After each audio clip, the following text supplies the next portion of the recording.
Preludios de la Dragonlance 6. Tanis el Semielfo. Bárbara and Scott Siegel. Audiolibro editado por Juan Pablo Flores Montaño. Para El Amo del Calabozo. 2025.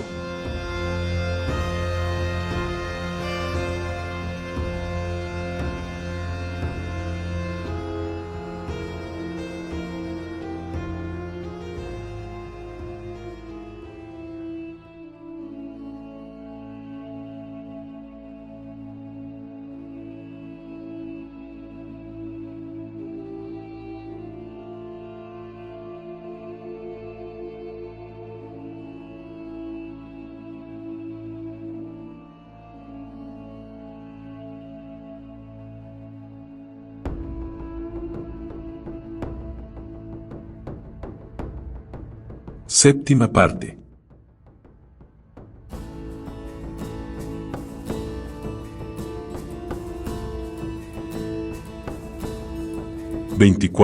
Un salto atrás en el tiempo. Si haces el menor movimiento, ensartaré tan hondo este acero en tu espalda que la punta te saldrá por el estómago, advirtió Quispa, con un timbre tan afilado como la hoja de la daga. Tanis ni siquiera pestañeó. Brandella, sin embargo, corrió hacia el mago. «No lo entiendes», dijo suplicante, alargando las manos hacia su amante. Quispa la rechazó de un empujón. «Ya lo creo que lo entiendo. El semielfo te ha llenado la cabeza con sus arteras mentiras y tú has sido lo bastante ingenua que le has prestado oídos». «No son mentiras», intervino Tanis, aunque se guardó de hacer movimiento alguno.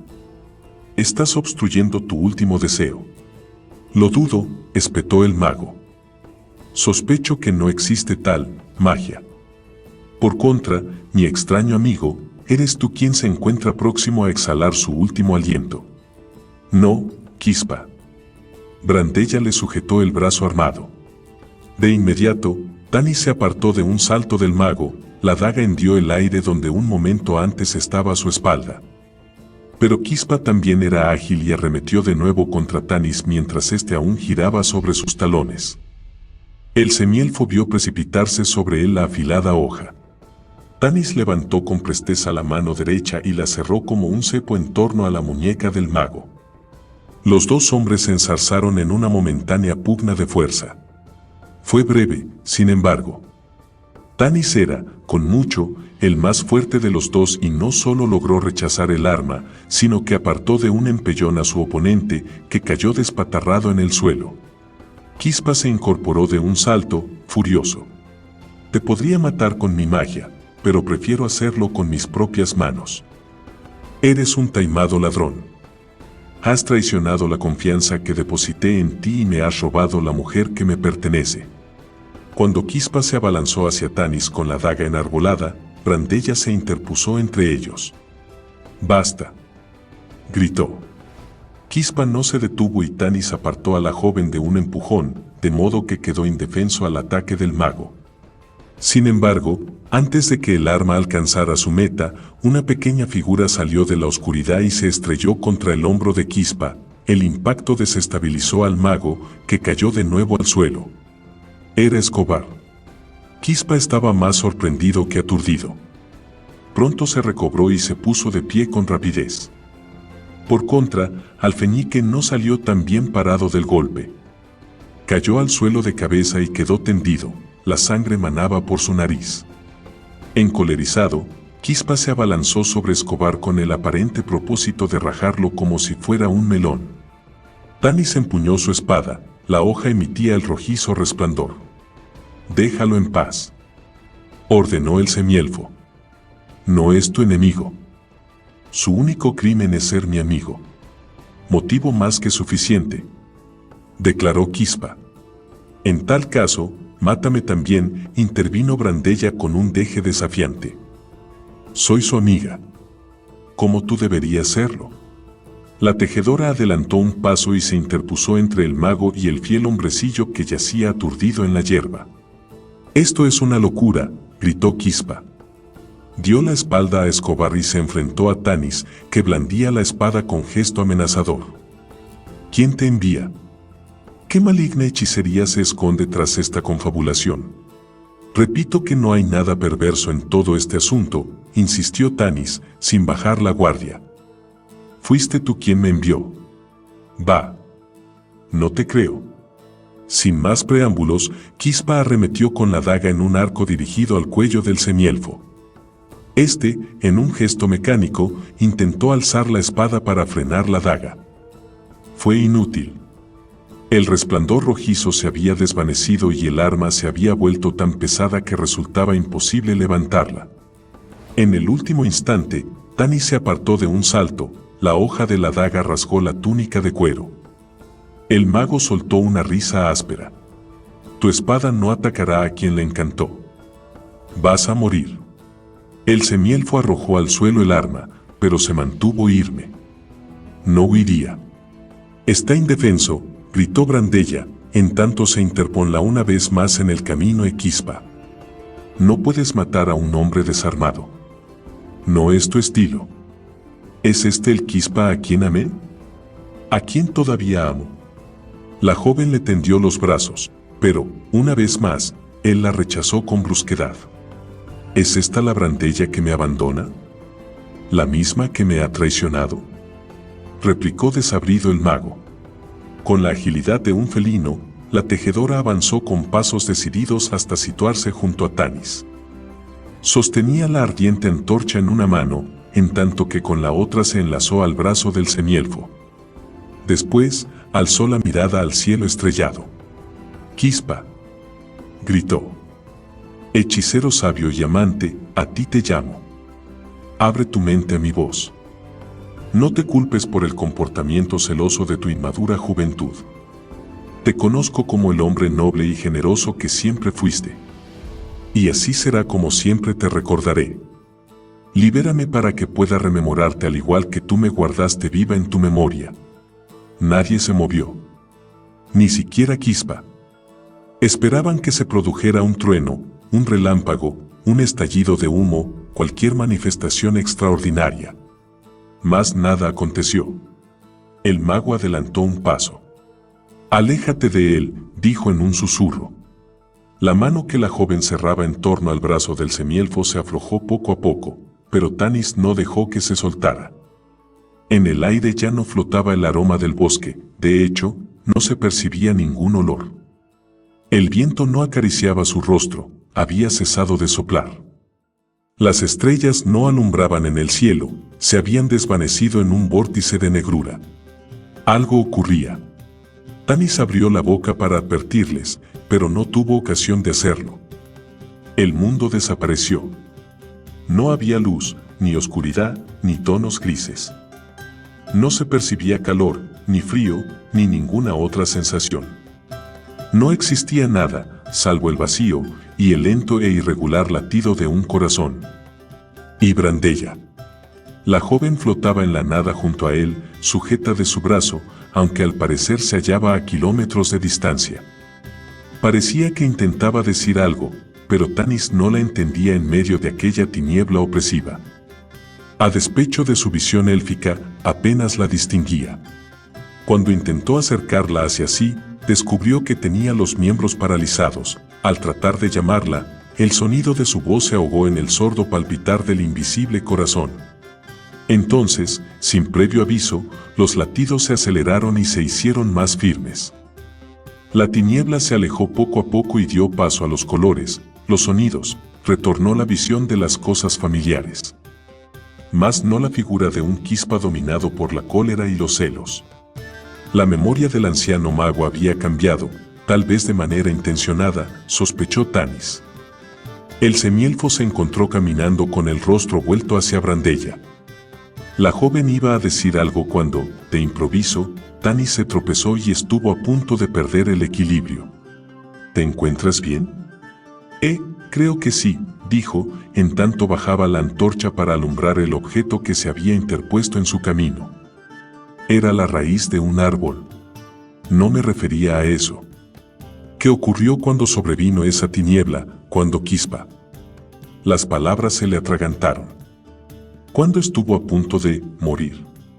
¿Tienes miedo? Tanis la tomó de la otra mano. No por mí misma, sino por Quispa. Noté su presencia. Lo sentí muy cerca, como jamás la había sentido antes. Hablé con él. Supo que era yo y advertí su gozo. ¿Oíste con qué fuerza empezó a latir su corazón? ¿Con qué ansia se aferra a la vida? ¿Y con qué intensidad desea que vivas tú? Mira. El semielfo señaló el tronco hueco del árbol. ¿No te das cuenta? Nos hizo regresar en el tiempo, al momento en que tropecé con esta raíz. No quiere que el Quispa del pasado nos atrape. Nos ofrece otra oportunidad y hemos de sacarle el mejor partido. Su mente era un torbellino de ideas.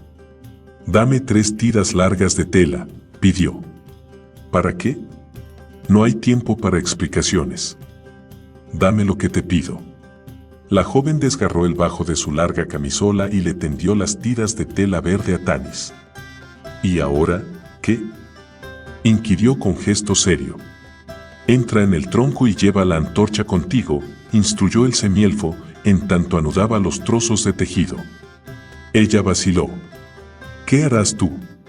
Entra de una vez y no te preocupes. 25. Una segunda oportunidad. Un foco de luz se alzó al cielo nocturno desde el interior del tocón hueco del árbol. Quispa lo vio y se aproximó con sigilo. Se preguntaba si Tanis y Brandella se habrían metido por los túneles subterráneos del acantilado. Ello explicaría lo de la luz. No cabía duda de que le sacaban una escasa ventaja. Quispa se había servido de su magia para localizar su rastro y seguirlos. Su cólera haría el resto. El mago sacó la daga y se encaminó hacia el haz luminoso. Tanis estaba agazapado tras el tocón, oculto en la profunda oscuridad que contrastaba con la zona iluminada por la antorcha que manejaba Brandella. Oyó a Quispa antes de verlo. Mas, gracias a su aguda visión élfica, pronto divisó al mago. También vio la daga que empuñaba. No quería herirlo, pero tampoco deseaba que Quispa lo hiriera a él o lo matara. Ni que decir tiene que no entraba en sus planes matar al hechicero, aunque solo fuera por la razón de que, si se producía tal hecho, el mago no existiría en el futuro. Acabar con el joven Quispa sería como acabar consigo mismo y con Brandella. ¿Por qué no lo sacaba de su memoria el anciano hechicero? Había tenido ocasión, pero no lo hizo. O, quizá, no pudo. Tanis sacudió la cabeza, rehusando admitir semejante idea. Quispa estaba muy cerca y el semielfo se maldijo por abstraerse en aquellos pensamientos. Tenía que calcular sus movimientos a la perfección o la daga del mago se enterraría hasta la empuñadura en su cuerpo, y era una hoja muy, muy larga. Tanis cambió de postura con sigilo, como un animal que se dispone a saltar sobre su presa. Quispa se detuvo. Fue como si hubiese presentido el peligro. El semielfo cayó en la cuenta de que cabía la posibilidad de que el gran poder mágico del hechicero lo pusiera sobre aviso. No había modo de asegurarse, así que Tanis mantuvo la calma y esperó a que Quispa diese el siguiente paso. El mago oteó con atención la oscuridad mas, al parecer, no percibió nada fuera de lo normal. Poco después reanudaba su avance hacia el tocón, como si la luz que brillaba en el interior lo tuviera hipnotizado. Conforme se acercaba, Tanis se echó hacia atrás a fin de ocultarse tras el tocón. Incluso cuando la luz que salía del tronco hueco iluminó la figura del mago, Tanis se mantuvo inmóvil, a la expectativa. La circunstancia de dejar atrás el resguardo proporcionado por la oscuridad pareció servir de acicate a Quispa para avanzar más deprisa. En 3 zancadas llegó al pie del tocón y se inclinó para asomarse por el hueco. Antes de que el mago tuviese tiempo de divisar la antorcha que ardía allá abajo, Tanis salió de su escondrijo a la vez que disparaba el puño derecho contra la cabeza del hechicero.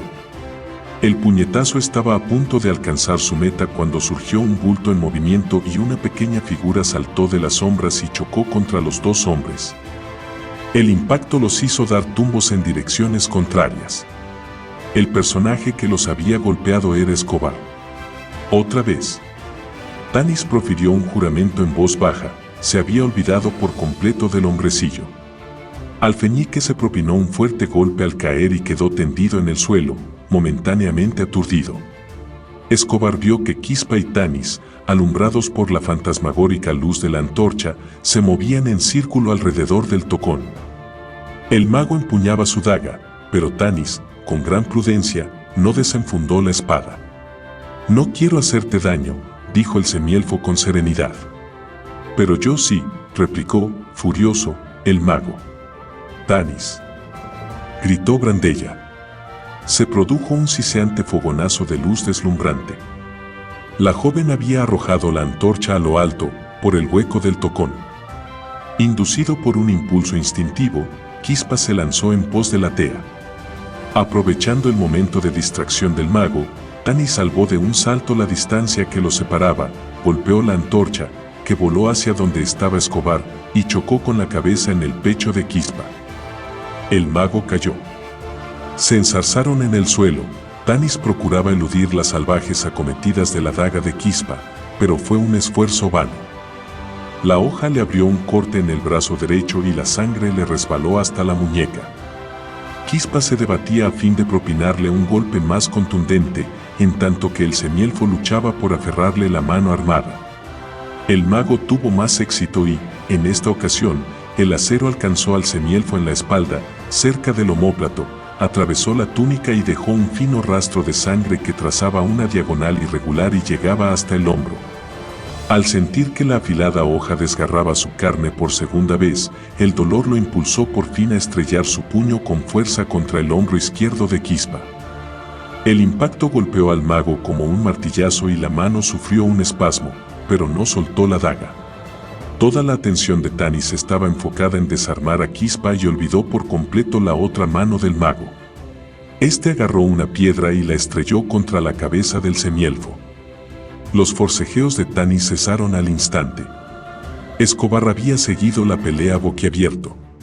Quispa, inmovilizado bajo el peso del cuerpo del semielfo, trató de librarse de él a empujones.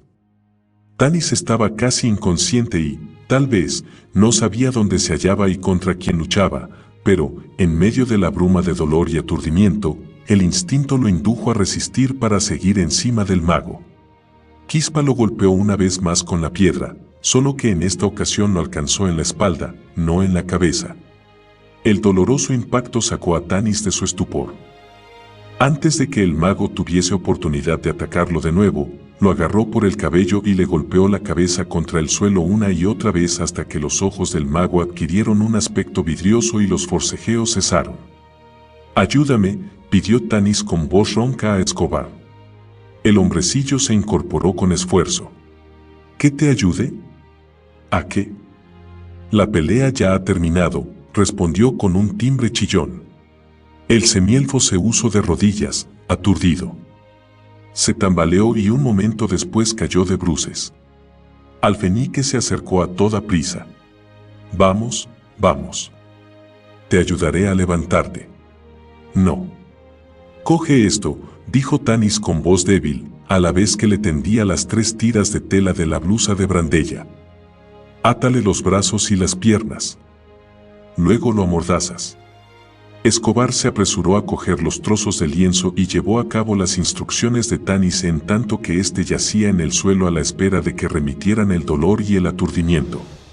«¿Te parece bien así?», inquirió Alfeñique, mostrando el elaborado nudo que sujetaba las manos del mago. «Sí, muy bien». Quispa empezaba a recobrar el conocimiento. «Rápido. Tienes que terminar antes de que formule algún hechizo», instó Tanis. El hombrecillo se apresuró a meter una de las tiras de tela en la boca del mago y después se lanzó a atarle las piernas con movimientos atropellados. «¿Qué haces?», demandó Brandella, que salía en ese momento por el hueco del tocón. Su rostro mostraba una expresión mezcla de miedo y cólera. «Asegurarme de que no me transforme en un pez o un sapo», respondió Escobar. «¿Es necesario hacer esto?», exigió, en tanto se volvía hacia el semielfo. Tanis se las arregló para ponerse de pie, pero las piernas aún le temblaban. «Si es que queremos ponernos en camino, lo es», dijo. «¿En camino hacia dónde?», preguntó la joven mientras examinaba las ataduras que inmovilizaban a Quispa. Tanis le dirigió una mirada admonitoria, pero Brandella rechazó su advertencia con un ademán. Es posible que no tengamos más remedio que atarlo, pero me aseguraré de que las tiras no estén demasiado fuertes. ¿En camino hacia dónde?, insistió. Al lugar donde el anciano Quispa agoniza. Está camino de Solace. He reflexionado sobre el asunto y he llegado a la conclusión de que quizás sea conveniente acercarnos a ese punto. Tal vez la distancia sea la causa por la que no pudo sacarnos de su memoria, nos encontramos muy lejos. La expresión de la tejedora se suavizó ante la mención del anciano mago y sus ojos se prendieron en el semblante de Quispa. Me alegro mucho de que llegues a una edad tan avanzada, susurró. Sí, es mejor llegar a viejo que lo contrario, se mostró de acuerdo Escobar, cuya expresión ponía de manifiesto que no tenía ni idea de lo que hablaba la joven. Vamos. No perdamos ni un minuto. Sabes tan bien como yo lo cerca que tu viejo amigo está de la muerte. El viaje nos llevará algún tiempo y a él le queda muy poco, dijo Tanis. Voy, contestó ella, pero no se movió. Quispa había abierto los ojos. El mago quiso decir algo, pero, con la mordaza, todo cuanto fue capaz de articular fueron unos sonidos ininteligibles. Brandella lo besó en la frente. Lo siento. No puedo ayudarte, dijo. Quispa intentó de nuevo hablar, a la vez que movía la cabeza y la miraba con ojos implorantes. Te amo, pero Tanis dice la verdad. Escúchame. He oído el latido de tu viejo y valeroso corazón y he hablado contigo. Noté tu presencia, que me envolvía por doquier. Estás agonizando mientras evocas el recuerdo de lo que fui. Pero eso llegará a su fin cuando mueras. Querías evitarlo y por ello enviaste a Tanis en mi busca. Sé que parece imposible, pero es cierto. Ojalá lo creyeras. Los ojos de Quispa reflejaron desesperación e impotencia y articuló más sonidos que la joven no entendió, aunque, sin duda, quería que le quitara la mordaza. Brandella rehusó con un movimiento de cabeza y le acarició el cabello, tan oscuro como el suyo. Voy con Tanis al lugar donde agonizas, a casi 100 años en el futuro, susurró. Él cree que el hechizo no resultará tan difícil si estamos en el mismo punto. Ocurra lo que ocurra, enmudeció, incapaz de pronunciar una sola palabra más, se inclinó sobre el mago, lo abrazó y besó sus ojos. Quispa estaba medio ahogado con la mordaza debido a los esfuerzos que realizaba por decirle algo, pero Tanis tomó a la joven del brazo y la apartó. El mago se sacudió con violencia, en un intento desesperado de librarse de las ataduras. Pongámonos en marcha, instó Escobar. No. Tú no vienes, replicó Tanis. Más tarde o más temprano se soltará las ataduras y, cuando lo consiga, lo que haría conmigo no tendría gracia. Yo vivo de eso, de ser gracioso, ¿recuerdas? Por consiguiente, me marcho con vosotros. 26. Emboscada. Era un desatino viajar durante la noche, cuando los caminos se tornaban peligrosamente mortales. En la oscuridad, cabía la posibilidad de precipitarse en una zanja y romperse una pierna o ser víctima de una banda de asaltantes. Sin embargo, Tanis, Brandella y Escobar no tenían más opción que afrontar los riesgos de la negrura. Se encaminaron hacia el este, con la única luz que les proporcionaba una antorcha. No habían llegado muy lejos cuando, de improviso, Brandella se detuvo. «¡Alto!», ordenó la joven. «¿Qué ocurre?», inquirió con nerviosismo Escobar. El cabello castaño del hombrecillo estaba revuelto en mechones tiesos. Esta noche, su aspecto era más acorde con el de un comediante que con el del héroe salvador de Encatabaca. Acerca la antorcha a Tanis. El semielfo, perplejo, se quedó inmóvil en tanto Escobar hacía lo que la joven le había pedido. Como sospechaba, sangre, dijo Brandella con un deje de reproche. ¿Por qué no me lo advertiste? Yo. Ella lo interrumpió. No importa. Lo sé. No querías que me preocupara. O las heridas no te duelen. O cualquier otra excusa estúpida. Bien, haremos un alto ahora mismo y te curaré, a no ser que quieras desplomarte muerto encima de uno de nosotros. No hay tiempo para, comenzó Tanis. A callar. Ahora no era la tímida tejedora quien hablaba, sino la Brandella a la que Tanis viera disparar una lluvia de flechas sobre el enemigo hacía. ¿Cuánto? Solo un día. Arriesgaste la vida por mi causa, lo menos que puedo hacer a cambio es arriesgar mi futuro. Haremos un alto, digas lo que digas, decidió con una energía que no admitía discusión. Tanis dejó que le examinara los cortes y los limpiara con otro trozo de tela que, en esta ocasión, desgarró del nuevo atuendo de Escobar, no sin las lógicas protestas del hombrecillo. Al menos los cortes ya no sangran. Ojalá tuviésemos un poco de ungüento, comentó, en tanto curaba las heridas. Estaba tan cerca de Tanis que éste sentía su aliento en la piel. No te preocupes. Estoy bien, le aseguró. Sus manos eran cálidas y suaves. Un remedio más que suficiente para el semielfo. Al cabo, Brandella dio por finalizada la cura y anunció que podían reemprender la marcha. Caminaron durante gran parte de la noche con alguna que otra parada en las que la tejedora examinaba atentamente las heridas de Tanis. Por último, no obstante, el cansancio se adueñó de ellos. Adelantaremos más por la mañana si dormimos un rato hasta que amanezca, sugirió Escobar después de tropezar con una piedra y caer de bruces al suelo.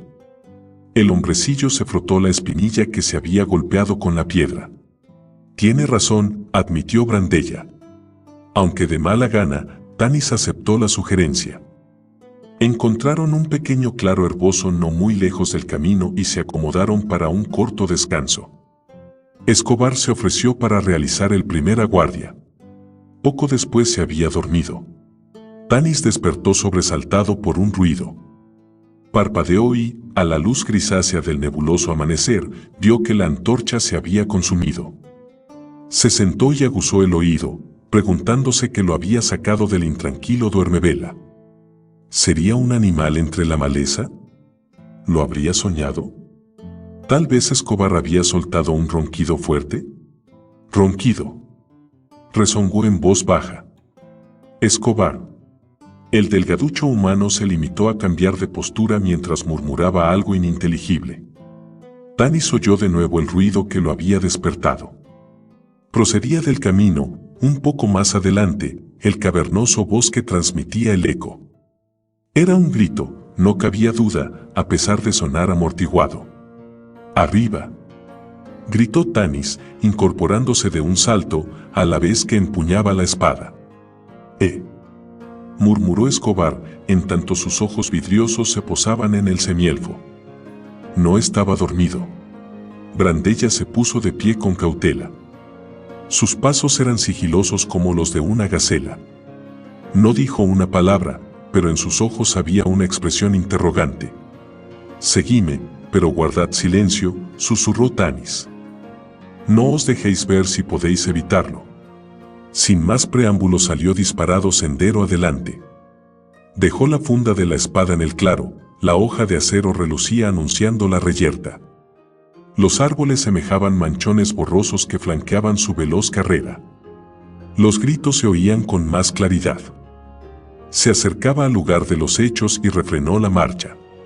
El alboroto parecía provenir del otro lado de un recodo del camino. El semielfo salvó la curva de la senda y se dio de bruces con una banda de 4 goblins que atacaban al enano, Mertuig, y a su esposa, Yeblidod. La enana gritaba a la par que arrojaba piedras a las repulsivas criaturas. Mertuig sangraba por varios cortes pero seguía luchando contra las bestias. No obstante, eran demasiados enemigos para el acosado enano. La poderosa hacha de guerra no era suficiente para derrotarlos. Tenía varias heridas y el largo colmillo roto de uno de los goblins le sobresalía en el muslo derecho. Aún así, no se daba por vencido. Tanis cargó contra los goblins a la vez que profería maldiciones con cada mandoble que propinaba.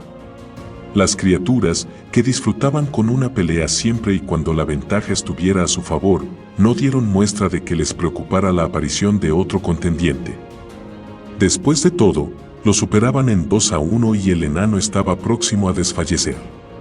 El más alto de los goblins, una repugnante criatura con ojos amarillos, se encontraba cerca de Tanis. Giró sobre sí mismo para enfrentarse al semielfo. En una mano empuñaba una espada bastarda en tanto que en la otra sostenía un garrote que guardaba una sospechosa semejanza con una tibia humana. Con un gesto veloz, el goblin arrojó el garrote a la cabeza de Tanis. El arma volteó en el aire, el semielfo alzó la espada para frenarlo y el acero partió el hueso limpiamente en 2 mitades, a lo largo. La criatura que había lanzado el garrote se quedó perpleja, resopló y articuló una palabra en el idioma goblin. Tanis, que entendía algunas frases de esta lengua, esbozó una sonrisa desabrida. La palabra pronunciada significaba un golpe de suerte. El goblin arremetió con la espada al recién llegado con la evidente esperanza de que Tanis cometiera la estupidez de abalanzarse directamente contra el afilado acero. El semielfo no frenó su acometida. Un golpe de suerte, sí. Tanis no se ensartó en la cortante espada, sino que frenó la estocada con destreza. Avanzó un paso y estrelló su puño en la geanta de la criatura. El goblin se desplomó, medio asfixiado. Al ver lo ocurrido, los otros 3 asaltantes abandonaron la lucha con Mertuig para enfrentarse a la amenaza que representaba el nuevo combatiente. 2 de los goblins se acercaron a Tanis, una de las bestias blandía un hacha de guerra, la otra una espada ensangrentada. El tercero, que manejaba un destral, dio un rodeo para situarse a espaldas del semielfo. Pronto estaba en posición, con el destral enarbolado, listo para descargar el golpe. De improviso, una piedra grande lo golpeó con fuerza en la cara y le rompió el pómulo y la nariz. El monstruo cayó de costado. Brandella había arrojado el proyectil de granito. Escobar corrió junto al desplomado goblin para asegurarse de que no volvería a levantarse. Se arrodilló al lado de la aturdida criatura. ¿Eres uno de esos tipos desafortunados que en caso de llover sopa tiene en la mano un tenedor? Se chanceó. El goblin no rió su broma. No le era posible puesto que tenía la garganta cortada de oreja a oreja. Los ojos, tan obtusos en la muerte como en la vida, se pusieron en blanco. Los 2 goblins restantes retrajeron el hocico y enseñaron los colmillos. Los intrusos habían nivelado la ventaja. Tanis aprovechó el desconcierto de las criaturas para hundir la espada en el vientre de una de ellas, pero el horrendo ser había aferrado la hoja y no la soltaba. Al retroceder con brusquedad, la moribunda criatura arrancó la empuñadura de la mano de Tanis. En ese instante, el otro goblin asestó un golpe fulgurante al semielfo con su hacha de guerra y lo alcanzó en el mismo hombro en el que lo había herido Quispa. Tanis hizo un gesto de dolor y retrocedió tambaleante, estuvo a punto de trastabillar con la raíz saliente de un árbol. El goblin aprovechó la ventaja y arremetió de nuevo. El semielfo eludió el golpe saltando de costado más, en esta ocasión, perdió el equilibrio y cayó al suelo. El asaltante esbozó una mueca cruel, que se tornó en otra de sorpresa cuando el hacha de Mertuig se incrustó en la parte posterior de su cráneo. Un exceso de confianza, hacer caso omiso de mí de ese modo, espetó el enano al asaltante muerto a sus pies. Después se sentó con esfuerzo, incapaz de evitar un gemido. Jebridot corrió hacia su esposo. Tanis extrajo el colmillo clavado en el muslo de Mertuig. A continuación, Jebridot recurrió a sus artes curativas para sanar a su esoso, o, al menos, lo intentó. El enano estaba muy mal herido. El hecho de que hubiese combatido con tanto arrojo y durante tanto tiempo ponía de manifiesto el valiente corazón que latía en su pecho. El que siguiera vivo cuando el sol se alzaba en el firmamento se debía única y exclusivamente a los cuidados prodigados por Jebridot. «Me has salvado la vida 2 veces», dijo Tanis, con respeto, al moribundo enano. Mertuig meneó la cabeza y tosió. Un hilillo de sangre resbaló por la comisura de sus labios. «Me defendiste, en 2 ocasiones», respondió con voz ronca. «Estabas allí, cuando más lo necesitaba. Jamás lo olvidaré». «Chest». «Descansa», susurró Jebridot. Las copas de los árboles, envueltas en la neblina matinal, se mecieron al impulso de la suave brisa. La bucólica serenidad del paisaje contrastaba con la angustiosa escena que tenía lugar al borde de la senda. «¿Qué hacéis aquí, en el camino que lleva a Solace?», preguntó Brandella a la enana. Yeblidot refrescó con un paño húmedo la ardiente frente de su esposo antes de responder. «Camino de un exilio voluntario». Campo insistía en celebrar un juicio y Mertwig no soportó el insulto. «Partimos anoche. ¿Después de tantos años os marcháis así, sin más?», preguntó la tejedora. «Sí. Yo no quería abandonar nuestro hogar, pero era el deseo de Mertwig. Recogimos nuestras posesiones, las cargamos en un carro y partimos», fue la comedida respuesta de la enana, en cuyos ojos verdes había un brillo de ternura al mirar a su esposo. «Pero vuestra carreta», comenzó Brandella, confusa. Observó con los ojos entrecerrados el carro de mano pintado con brillantes colores que aparecía a unos pasos, envuelto en la neblina. «Ese no es vuestro. El suyo se precipitó al mar cuando intentó salvarnos a Escobar y a mí», la interrumpió Tanis. Un leve sonroseo tiñó los pómulos de la enana. «Un vecino y amigo nos prestó este. Todavía tenemos amigos en Ancatabaca, aunque Mertwig no lo crea así», agregó con un deje de tristeza. Los tres guardaron silencio un momento al advertir que los párpados del enano se cerraban vencidos, al parecer, por el sueño. «No podéis seguir adelante», dijo de improviso Tanis a la enana. «Mertwig está muy mal. Y tú misma sufriste hace horas una penosa experiencia. Debéis regresar a Ancatabaca. En este momento, su vida es más importante que su orgullo». Mertwig parpadeó y abrió de nuevo los ojos. «No. No volveré allí», bramó, en tanto cogía la mano del semielfo con fuerza.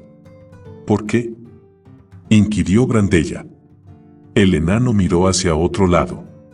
No tengo amigos en Ancatabaca», dijo entre jadeos. «Por supuesto que los tienes. ¿Qué me dices de Quispa?», insistió la tejedora. Mertwig meneó la cabeza con una expresión de infinita tristeza. A Brandella se le llenaron los ojos de lágrimas. «También a Yeblidot. Quispa y tú habéis estado tan unidos durante tanto tiempo. No es posible que una amistad así acabe de este modo», dijo la tejedora con tono apaciguador. Las dos mujeres se incorporaron y se alejaron una corta distancia cogiéndose por la cintura. Mertwig las observó mientras se distanciaban.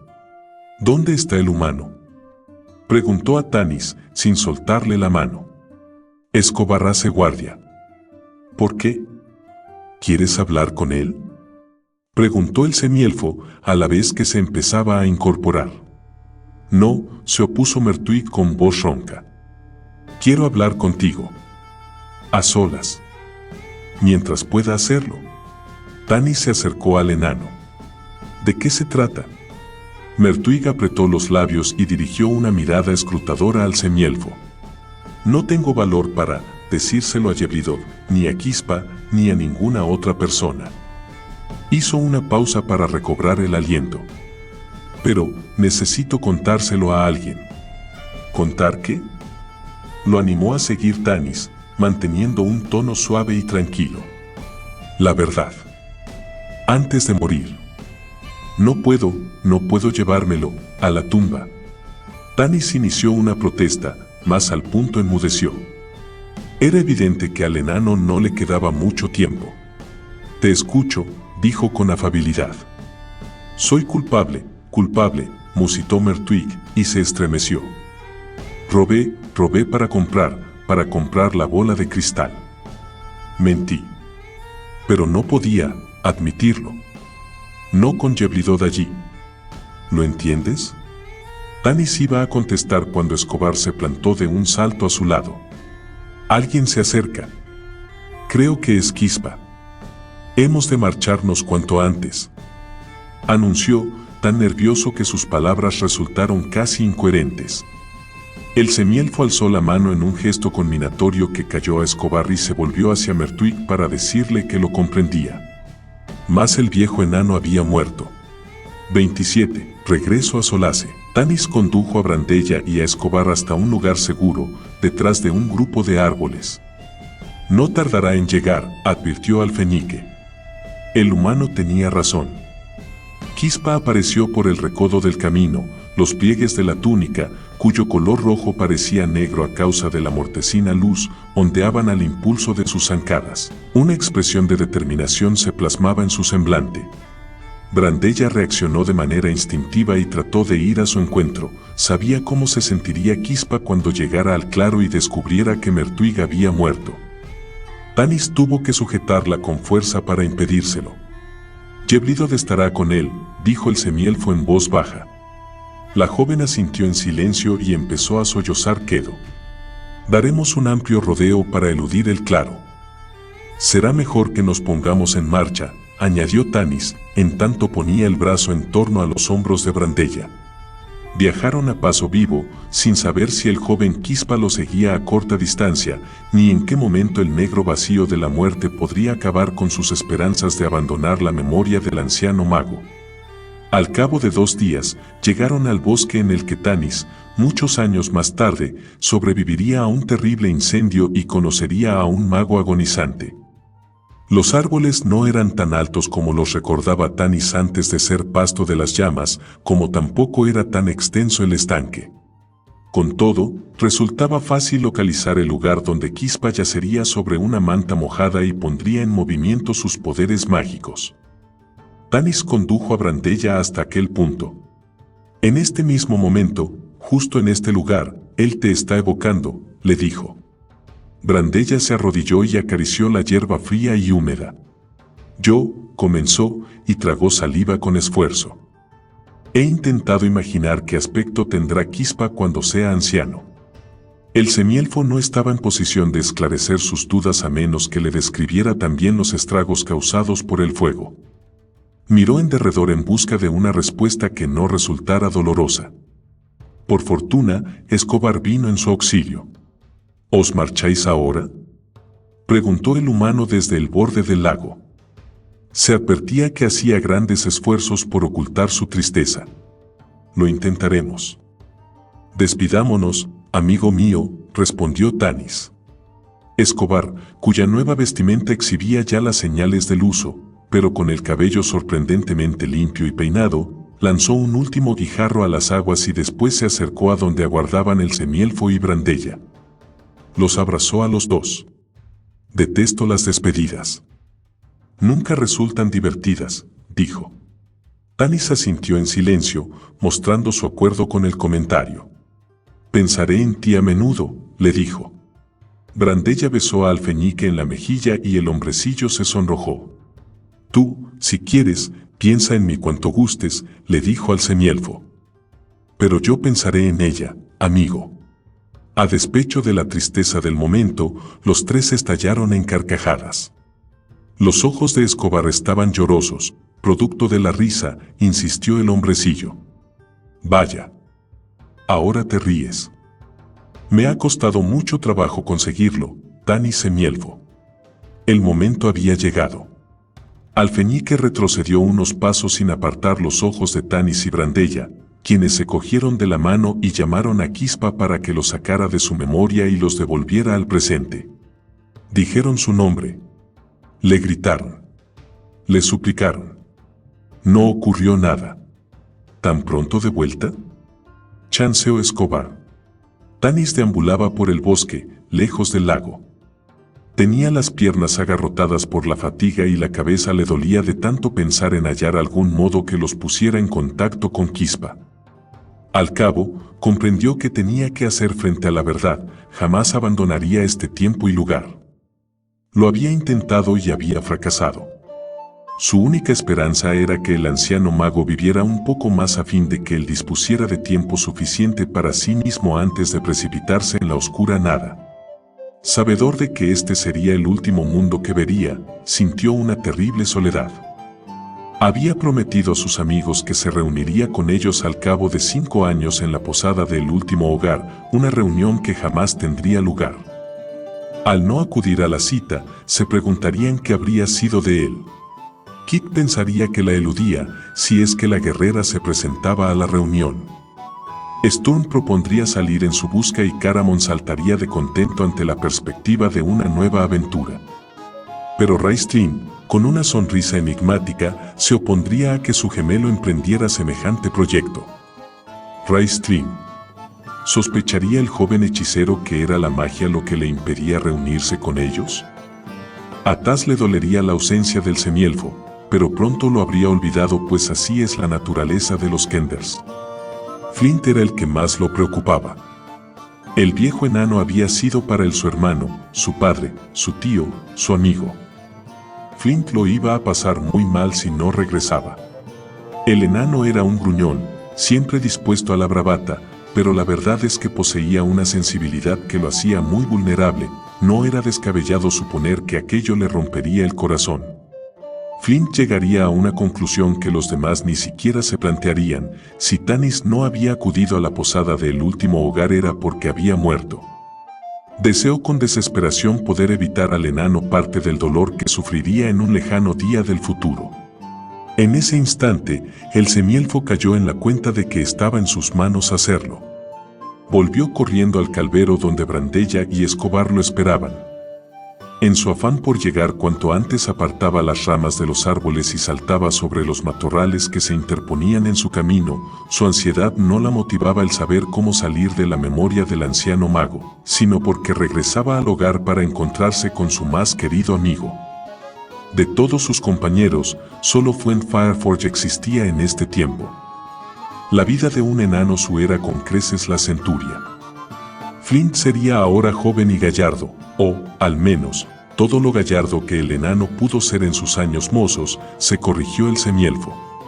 Ya que no le sería posible acudir a la reunión, por lo menos vería a Flint. Brandella y Escobar estaban sentados y lo miraron con sorpresa al verlo llegar como una exhalación. Acababa de salir del bosque y corría por la orilla del lago cuando ocurrió. Todo cambió. El estanque, los árboles, las suaves colinas en el horizonte, todo desapareció para ser reemplazado al instante por el paisaje de Solace.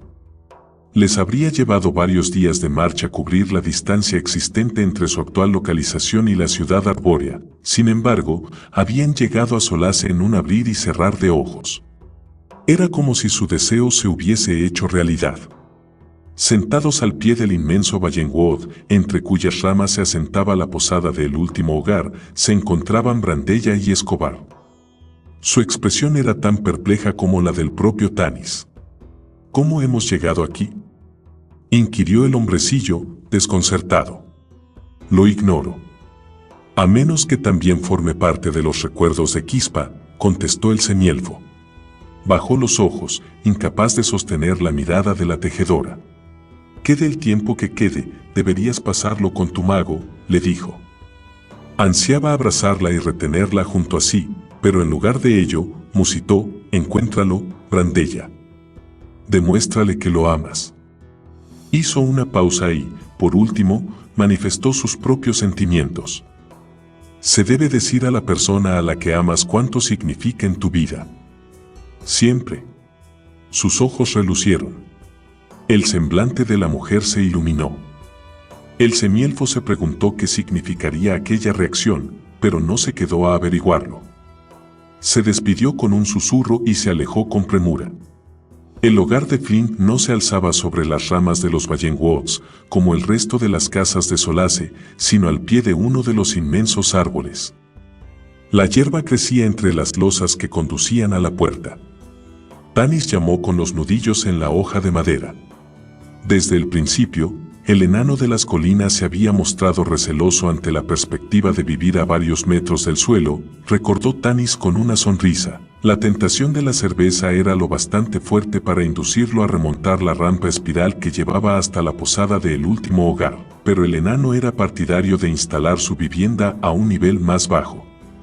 La puerta de roble denotaba la pericia artesanal del forjador que habitaba tras ella. Los goznes, los cerrojos, el picaporte, estaban realizados con artística maestría.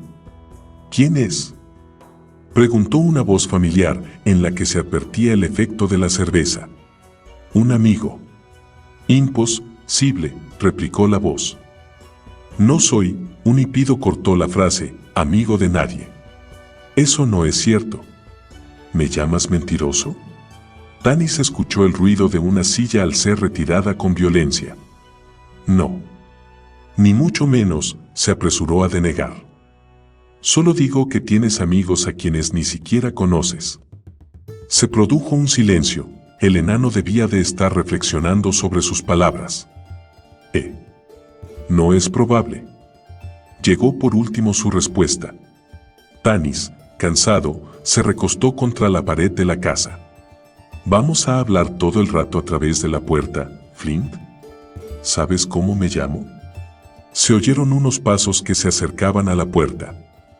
Tanis confiaba en que el temperamental enano no estuviera al otro lado de la madera con el hacha enarbolada en lo alto. Cuando habló, procuró que su voz sonara lo más afable posible. No solo sé tu nombre, sino que sois 14 hermanos, entre chicos y chicas. Hubo una nueva pausa. ¿Quién te lo dijo? Tú mismo. Imposible. ¿Por qué no abres la puerta, por favor? Tanis oyó correr el pestillo. Un momento después, un Flint Fireforge joven, aunque borracho, abría la puerta de par en par. Al semielfo lo sorprendió aquel rostro sin arrugas, la nariz prominente aunque no bulbosa todavía, el cuerpo esbelto, si bien achaparrado. Con todo, eran las mismas mejillas rechonchas, la misma barba espesa, los mismos ojos vivaces. Tanis no se había dado cuenta de lo solo que se sentía hasta encontrarse cara a cara con su viejo amigo. Te encontré, soltó, de buenas a primeras, abrumado por una avalancha de emociones. Flint no se mostró muy impresionado. Enhorabuena. Y, ahora, márchate con viento fresco. El enano empezó a cerrar la puerta. Aguarda. Flint resopló con impaciencia, pero hizo lo que le pedía.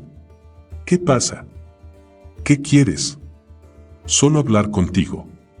Tanis sabía que Flint no lo conocía, pero guardaba la esperanza de que en el alma del enano se encendiese una chispa premonitoria de reconocimiento. Sin embargo, nada en la expresión del enano apuntaba a esa posibilidad. Se limitó a mirar de hito en hito al semielfo que tenía ante su puerta.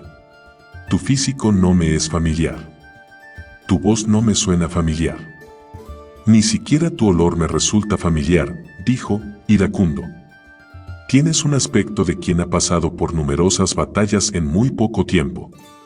Con todo, Flint sentía una extraña afinidad con aquel semielfo, tal vez por la expresión de imperiosa necesidad latente en sus ojos, una necesidad experimentada por él mismo en muchas ocasiones.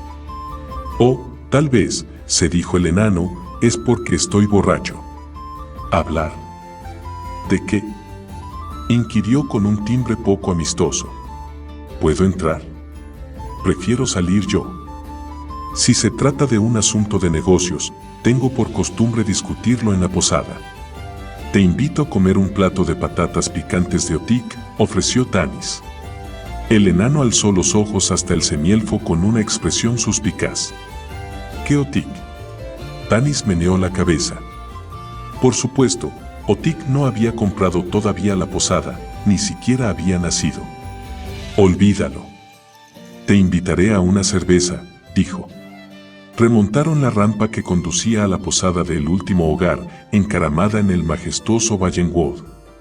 Los dos viejos amigos, que todavía no se habían conocido en este tiempo, se sentaron frente a frente mientras uno daba cuenta de un plato de patatas y el otro bebía una cerveza.